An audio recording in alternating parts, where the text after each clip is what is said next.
주님께서 여러분과 함께 마르코가 전한 거룩한 복음입니다. 그때 예수님께서 군중에게 말씀하셨다. 하나님의 나라는 이와 같다. 어떤 사람이 땅에 씨를 뿌려 놓으면 밤에 자고 낮에 일어나고 하는 사이에 씨는 싹이 터서 자라는데 그 사람은 어떻게 그리 되는지 모른다. 땅이 저절로 열매를 맺게 하는데 처음에는 줄기가, 다음에는 이삭이 나오고 그 다음에는 이삭이 나달이 엉근다. 곡식이 익으면 그 사람은 곧 낫을 댄다. 수확대가 되었기 때문이다. 예수님께서 다시 말씀하셨다. 하나님의 나라를 무엇에 비길까? 무슨 비유로 그것을 나타낼까? 하나님의 나라는 겨자씨와 같다. 땅에 뿌릴 때에는 세상의 어떤 씨앗보다도 작다.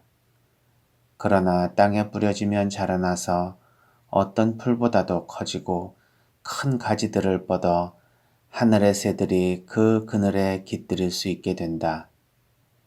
예수님께서는 그들이 알아들을 수 있을 정도로 이처럼 많은 비유로 말씀을 하셨다. 비유를 들지 않고는 그들에게 말씀하지 않으셨다. 그러나 당신의 제자들에게는 따로 모든 것을 풀이해 주셨다. 주님의 말씀입니다. 그리스도님 찬미합니다. 찬미 예수님, 오늘 예수님께서는 하느님 나라에 대한 비유를 말씀하십니다. 하느님의 나라는 땅에 씨를 뿌려 놓으면 밤에 자고 낮에 일어나는 사이에 싹이 터서 자라는데 그 사람은 어떻게 그리 되는지 모르는 나라다. 즉, 하느님 나라에 씨를 뿌려 놓으면 언제 하느님 나라가 크게 자라서 이 세상에 꽉 차게 되는지 사람들은 알 수 없는 방식으로 존재하는 나라라는 것을 알려주십니다. 또한 땅에 뿌릴 때는 세상의 그 어떤 씨앗보다도 작지만 커지게 되면 그곳에 새들이 깃들게 되는 우리가 알 수 없는 방식으로 자라나는 것이 하느님 나라라고 말씀하십니다. 이 복음의 핵심은 하느님 나라의 씨앗이 뿌려지는 것이 중요한데 그것이 뿌려지고 나면 어떻게 자라는지 알 수가 없지만 분명 이후에 우리가 어느새 알게 된다. 또한 그 씨앗이 아무리 작고 왜소해도 결코 없어지지 않고 분명한 열매를 맺는 것이 바로 하느님 나라라는 것입니다. 오늘 제1독서 히브리서에서는 이 하느님의 나라가 어떤 방식으로 자랄 수 있는지를 말씀하십니다. 즉, 작은 선행을 통해서 하느님의 나라가 온다는 이야기입니다. 형제 여러분, 예전에 여러분이 빚을 받은 뒤에 많은 고난의 싸움을 견뎌낸 때를 기억해 보십시오. 어떤 때는 공공연히 모욕과 환난을 당하기도 하고 어떤 때에는 그러한 처지에 빠진 이들에게 동무가 되어주기도 하였습니다. 여러분은 또한 감옥에 갇힌 이들과 고통을 함께 나누었고 재산을 빼앗기는 일도 기쁘게 받아들였습니다. 그보다 더 좋고 또 길이 남는 재산을 가지고 있다는 것을 알고 있었기 때문입니다. 히브리서는 예수님을 믿는 사람들이 예수님을 믿는 그 믿음 때문에 환난과 고통을 당하며 서로 사랑과 선행을 통해 하느님 나라를 건설하는 많은 이들에게 위안과 희망을 줍니다. 이 히브리서에서는 믿는 사람이 이러한 하느님을 믿는 행동, 선행을 지속적으로 할 수 있도록 힘을 줍니다.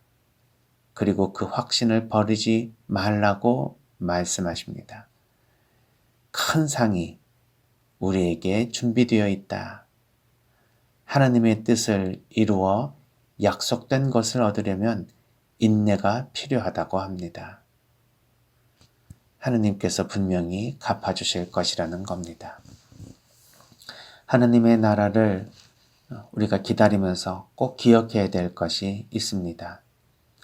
가장 작고 가장 보잘것없는 하느님의 나라를 위한 씨앗은 결코 없어지지 않고 또 지금 여기서 우리가 알아듣지 못하는 방식으로 자라난다는 것입니다. 우리가 일상을 살면서 다른 사람을 위해 베풀었던 조그마한 선행과 희생은 비록 보잘것없지만 없어지지 않고 그 사람 마음 안에 하느님 나라를 건설합니다. 또한 우리가 기억하지 못하는 방식으로 하느님 나라가 세워집니다. 작은 선행, 보잘것없는 선행이지만 그것은 더 좋고 또 길이 남는 재산임을 잊지 않아야 할 것입니다.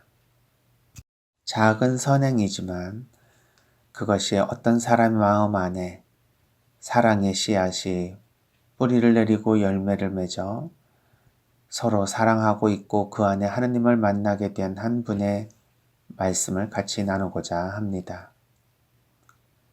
이분이 쓴 글을 읽어보겠습니다. 조카 내외가 신혼 때 보증을 부탁하러 온 일이 있었다.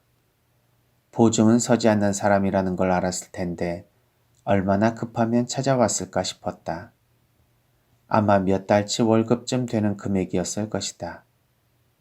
결코 작은 금액은 아니었지만 그 아이들이 갚지 못하면 내가 대신 갚겠다는 생각으로 두말하지 않고 보증을 섰다. 그리고는 그 일을 잊었다. 간혹 조카 사위가 우리 이야기를 하더라는 말을 들었다. 정말 막막했을 때 큰 힘이 되었다고 했다.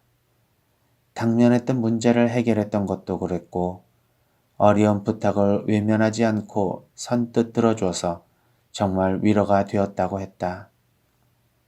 그래서인지 어쩌다 만나면 내게 유독 깍듯했다. 오래전부터 먹는 약이 있다. 한국 다녀온 지도 오래되었고 조만간 가기도 어려워 이곳에서 약을 구해야 하는데 어찌된 일인지 이곳에는 약국도 없었다. 조카 사위가 약품 유통 쪽에서 일하고 있어 구해달라고 부탁했다.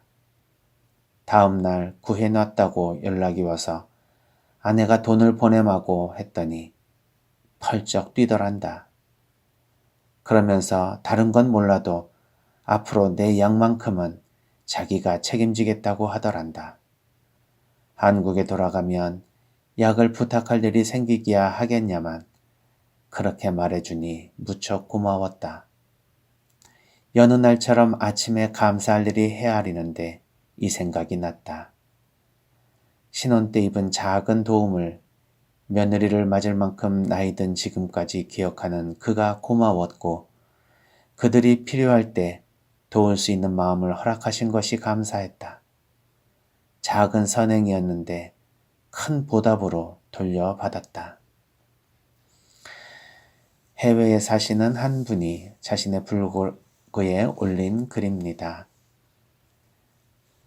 자신이 어려운 사람을 도와주는 것 쉽지 않다는 것 알면서도 조카 사위가 힘들 때 그에게 조그마한 힘이 되었던 것이 한참 이후에 그 사람 마음 안에서 자신이 어떤 사람으로 기억되고 있는지를 확인하는 순간이었습니다. 신혼 때 입은 작은 도움을 며느리를 맞을 만큼 나이 든 지금까지 기억하는 그가 고마웠다고 했습니다. 또한 그들이 필요할 때 도울 수 있는 마음을 허락하신 것이 감사했다고 했습니다. 작은 선행이었지만 큰 보답으로 돌려받았다는 것에 감사하고 있었습니다. 결코 작은 선행은 아니었을 것입니다. 그러나 받은 사람은 이것을 끝까지 기억하고 한 사람의 인생에 그 도움을 준 사람을 예수님께서 도와주신 것과 같은 마음으로 받아들였을 것입니다. 때로는 우리가 잊어버렸지만 우리는 어떤 사람 마음 안에 그 사람의 삶을 결정할 수 있을 만큼 그리고 하느님의 사랑을 체험할 수 있을 만큼의 큰 사랑이 될 수 있다는 것을 잊어서는 안 될 것입니다. 그 선행을 하루에 하나씩만이라도 이 세상의 하느님 나라를 위해서 뿌려놓는다면 이 세상은 더욱더 살기 좋은 나라, 하나님의 뜻이 선포되는 하나님의 나라로 변해 있을 것입니다. 가장 작은 선행이지만 가장 위대한 하나님의 나라를 건설한다는 것을 잊지 않고 이들 일선 하나님 나라를 위해서 우리가 선행을 베풀 때 하나님의 나라의 씨는 결코 죽지 않고 이 세상 방방 곳곳까지 퍼져 나갈 것입니다. 다시 한번 예수님께서 하나님의 나라를 겨자씨와 같다고 말씀해 주신 말씀을 묵상해 봅시다. 땅에 뿌릴 때에는 세상의 그 어떤 씨앗보다도 작다. 그러나 땅에 뿌려지면 자라나서 어떤 풀보다도 커지고 큰 가지들을 뻗어 하늘의 새들이 그 그늘에 깃들일 수 있게 된다.